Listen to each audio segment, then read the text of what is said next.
You walk into a coffee shop on a Tuesday morning and see him. The guy in the perfectly pressed button down, typing furiously on his MacBook Pro, AirPods in, looking like he just stepped out of a LinkedIn ad for success. His outfit probably cost more than most people's rent. He orders a $12 oat milk cortado without blinking. Everything about him screams financial stability. What you don't see is that he's 3 days away from overdrafting his checking account. His credit cards are maxed out, and he's been eating ramen for dinner because that cortado just ate up his food budget for the week. Welcome to the era of the quietly broke millennial, where looking successful has become more important than actually being successful, and where an entire generation has perfected the art of financial theater. My name is Nick, and I spend way too much time analyzing why an entire generation is drowning in financial quicksand while everyone pretends everything is fine. If you're tired of hearing that avocado toast is the reason you can't afford a house, make sure to subscribe because we're about to dive deep into the real numbers that explain why millennials are more financially screwed than any generation in modern history. Here's something that will absolutely blow your mind. In just 12 months, the percentage of workers feeling financially insecure jumped from 30% to 48%. That's not a gradual decline, that's a financial cliff. We're talking about a 60% increase in financial anxiety in a single year, and this isn't happening in some economic wasteland. This is happening right now in what economists keep telling us is a strong economy. But before we get into the brutal math that explains this phenomenon, let me tell you exactly what you're going to learn in this video. First, I'm going to show you the 3 massive economic shifts that have completely rigged the game against millennials. Then, we'll break down the real numbers that prove this generation isn't financially irresponsible, they're financially trapped. Finally, I'll reveal why even 6-figure earners are living paycheck to paycheck and what that means for the future of the middle class. And here's something most financial experts won't tell you because it doesn't sell their courses or coaching programs. This isn't about personal responsibility or budgeting apps or cutting back on coffee. This is about structural economic changes that have fundamentally altered what it means to build wealth in America. The rules changed, but nobody told millennials they were playing a completely different game. The first thing you need to understand is that we're looking at a generation that followed every piece of advice they were given, only to discover that the economic ladder they were climbing had half its rungs sawed off. These are people who went to college, got degrees, found careers, and still can't afford the basic markers of adulthood that previous generations took for granted. Let's start with housing, because this is where the quiet desperation becomes impossible to ignore. The number of first-time homebuyers has collapsed from over 3 million in 2004 to just over 1 million in 2024. That's not a housing shortage, that's a generational lockout. The median house price is now nearly 6 times the median household income, compared to less than 4 times in 1984. Think about what this means in practical terms. Your parents bought their first home when houses cost 4 times their annual salary. Millennials are trying to buy homes that cost 6 times their annual salary, while also dealing with interest rates, student loans, and an economy that treats steady employment like a luxury item. But here's where it gets really twisted. Once homeownership starts looking impossible, behavior changes completely. When you can't save for a down payment because the goalpost keeps moving further away, why save at all? This explains the so-called doom spending that financial experts love to criticize. It's not financial irresponsibility, it's a rational response to an irrational situation.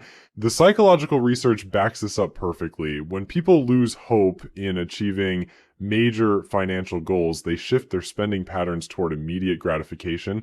It's not that millennials don't understand delayed gratification, it's that they've calculated the math and realized that delaying gratification won't actually get them what they want. And speaking of math, that doesn't add up. Let's talk about the student debt crisis that's crushing an entire generation.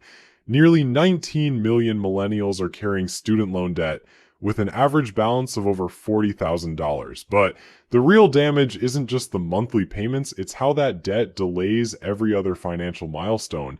More than half of millennial borrowers have delayed major financial decisions because of student loans. They can't buy homes, they can't buy cars, they can't start businesses, and they can't even think about having kids because they're still paying for the education that was supposed to guarantee their financial success.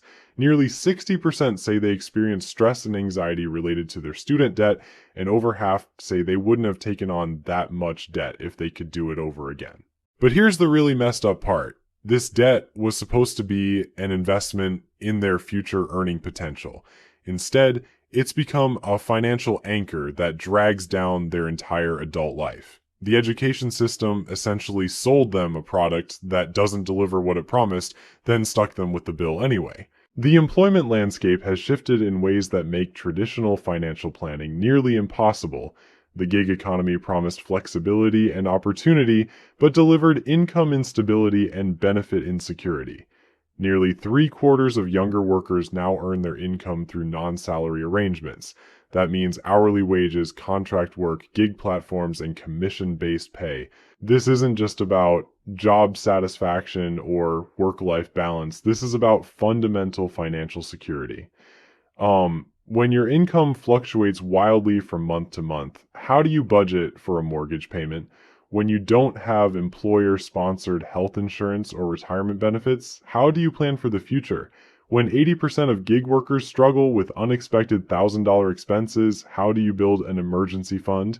The answer is you don't. You survive month to month and hope nothing goes wrong, which explains why so many millennials feel like they're constantly on the edge of financial disaster, even when they're technically employed. But even millennials who manage to climb the traditional career ladder are discovering that success doesn't mean what it used to mean. 64% of six-figure earners say their income isn't a milestone for success.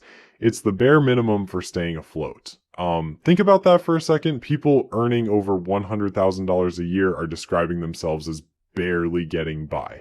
This isn't about lifestyle inflation or keeping up with the Joneses. This is about the basic cost of middle-class life pricing out the middle class. Housing, healthcare, childcare, transportation, and education now cost so much that even high earners are financially anxious. They're living what researchers call the illusion of affluence, where a good salary on paper translates to financial stress in reality. One financial strategist recently argued that the real poverty line should be around $140,000 in household income when you account for the true cost of housing, healthcare, childcare, transportation, and college savings. If that's accurate, then the vast majority of millennials are technically living below what should be considered the poverty line, even if they don't qualify for any assistance programs. This creates a particularly cruel form of financial stress. You're earning too much to qualify for help, but not enough to actually get ahead. You're stuck in this middle ground where you're financially struggling, but not officially poor, which means you suffer in silence while everyone assumes you're doing fine. The mental health implications of this economic squeeze are staggering. 40% of younger workers report feeling stressed or anxious all or most of the time, with financial concerns ranking as the top contributing factor. This isn't just about money, this is about hope. When an entire generation realizes that the traditional path to financial security has been blocked off, the psychological impact cascades through every aspect of their lives. Financial stress doesn't stay in its lane. It affects job performance, relationships, health decisions, and long-term planning. When you're constantly worried about money, it becomes harder to make good decisions about money, creating a vicious cycle that's incredibly difficult to break. The quietly broke millennial phenomenon becomes even more absurd when you look at the desperate measures this generation is willing to take just to achieve basic home ownership. 41% of millennials say they're willing to buy a house with asbestos or pest issues. Let that sink in for a moment. An entire generation has been priced out so completely that they're literally volunteering to live with cancer causing materials and roach infestations just to stop throwing money at landlords. 57% are ready to invest in fixer-uppers, which sounds romantic until you realize that most millennials can barely afford the down payment, let alone the tens of thousands needed for renovations. It's like being offered a lottery ticket where the prize is the opportunity to go into even more debt. But it gets weirder. 34% of millennials say they're willing to buy a home near a cemetery. 26% would consider living next to railroad tracks. These aren't lifestyle preferences, these are the housing equivalent of settling for whoever swipes right on your dating profile because you're tired of being alone. The most telling statistic? More millennials are willing to live near a cemetery than near their ex-partner, which honestly makes perfect sense. Dead people are quiet, they don't play loud music, and they never ask to borrow your lawnmower. Meanwhile, your ex will probably still try to use your Netflix password. This willingness to accept substandard housing conditions isn't about being picky or entitled, it's about a generation that's been systematically locked out of homeownership, watching their dreams get smaller and smaller until they're grateful for anything with four walls and a roof that doesn't collapse. The intergenerational wealth gap has created a situation where millennials aren't just competing against each other, they're competing against their parents' generation in an economy that heavily favors people who already own assets. Baby boomers control more than 50% of all wealth in America, despite making up a much smaller portion of the population. That's not just inequality, that's economic hoarding. Here's where the math becomes truly depressing. Boomers are sitting on $82 trillion in wealth. That's more than twice what Generation X has accumulated, and 4 times what millennials have managed to scrape together. When you're trying to buy a house and you're bidding against people who can pay cash from their home equity or retirement accounts, you're not competing on a level playing field. The real estate market has become a rigged casino where millennials are playing with food stamps while boomers are throwing around poker chips worth more than most people's annual salaries. Being locked out of homeownership doesn't just delay your plans, it could cost young buyers roughly $150,000 in lost equity over their lifetime. Building wealth through home appreciation is exactly how previous generations accumulated their massive wealth advantages. Today, boomers own an estimated $19 trillion in home equity wealth alone. When you can't access that wealth building mechanism, you're essentially running a race where everyone else got a 30-year head start. The cruel irony is that many millennials are simultaneously trying to build their own wealth while supporting aging parents who didn't save enough for retirement. Meet the sandwich generation that got compressed ahead of schedule. Instead of having decades to establish their financial foundation, millennials are dealing with student loans, housing costs, and family obligations all at once. This reversal of traditional family financial dynamics is creating what researchers call the 401J retirement plan, where the J stands for junior. Parents are increasingly expecting their adult children to serve as their retirement safety net, which would be touching if it weren't financially devastating for everyone involved. The psychological toll of financial insecurity has created a mental health crisis that further compounds the economic struggles. When you're constantly stressed about money, it becomes harder to make good decisions about money. Your brain literally can't function optimally when it's stuck in survival mode, which means financial stress creates more financial stress in an endless feedback loop. Millennials are the therapy generation, but therapy costs money they don't have. The intersection of financial anxiety and mental health treatment creates this perfect storm where the people who most need professional help are the least able to afford it. It's like being prescribed medicine that costs more than your rent. The rising cost of everything from groceries to car insurance has made traditional money-saving strategies less effective or completely obsolete. Buying in bulk requires upfront investment that many millennials can't afford. Energy-efficient appliances cost more initially, even though they save money long-term. Even being frugal now requires capital that broke people don't have. Over a third of younger workers report that their total monthly spending is higher than they expected once they started financially supporting themselves. This isn't about poor budgeting skills. It's about the gap between what financial education teaches and what real life actually costs. Nobody prepared them for the reality that being an adult in America is exponentially more expensive than previous generations experienced. The adaptive strategies millennials are employing reveal just how dire the situation has become. 72% have taken steps to improve their financial health in the past year, but their options are limited to cutting expenses rather than building wealth. 51% are trying to save more, 24% are paying down debt, and 64% are reducing expenses. But here's the problem with the expense reduction strategy. You can only cut so much before you're living in poverty. 41% have cut back on dining out, and 23% are shopping at cheaper grocery stores. These aren't lifestyle choices, these are survival tactics disguised as financial planning. The gig economy has created a particularly insidious form of economic exploitation where workers bear all the risks while companies reap all the benefits. No health insurance, no retirement contributions, no paid time off, no unemployment benefits, and no job security. It's like being an entrepreneur except someone else owns the business and keeps all the profits. 80% of gig workers struggle with unexpected $1,000 expenses, which means the majority of this workforce is constantly one car repair or medical bill away from financial catastrophe. The feast or famine cycle makes it nearly impossible to plan for anything beyond next month's rent. This employment instability has fundamentally altered how millennials approach major life decisions. When you don't know if you'll have income next month, how do you commit to a 30-year mortgage? When you don't have employer-sponsored health care, how do you plan to have children? When you don't have a retirement plan, how do you envision your future? The answer is you don't plan, you survive, you make short-term decisions based on immediate needs and hope that somehow things will work out in the long run. It's financial planning by wishful thinking, which isn't really planning at all. The quietly broke phenomenon has created a new category of financial struggle that doesn't fit traditional definitions of poverty.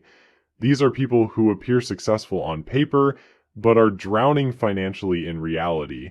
They have college degrees, professional jobs, and social media feeds that suggest they're thriving, but they're actually one missed paycheck away from serious trouble. This invisible financial crisis is particularly dangerous because it doesn't trigger the social safety nets designed to help people in economic distress. You earn too much to qualify for assistance, but not enough to actually build wealth. You're stuck in this economic purgatory where you're financially struggling but officially fine. The rise of the quietly broke millennial represents a fundamental breakdown in the American economic system. The traditional pathways to financial security have been systematically dismantled while the expectations for individual success have remained unchanged. It's like removing half the rungs from a ladder and then criticizing people for not climbing fast enough. But this isn't just a millennial problem. It's a preview of what's coming for future generations.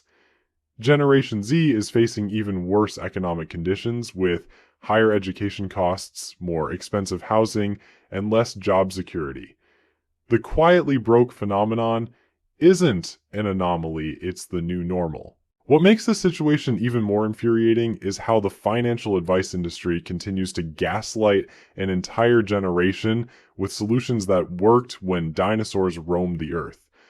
Financial experts are still out here recommending strategies like they're reading from a playbook written in 1975, completely ignoring the fact that the economic game has fundamentally changed. You've got financial gurus telling millennials to save 6 months of expenses for an emergency fund while they're already choosing between groceries and gas money.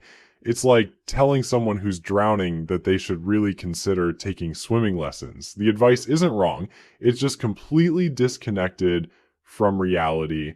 The 3% savings account that your grandparents used to build wealth, that same account is now paying 0.01%, while inflation eats away at your purchasing power like a financial termite infestation.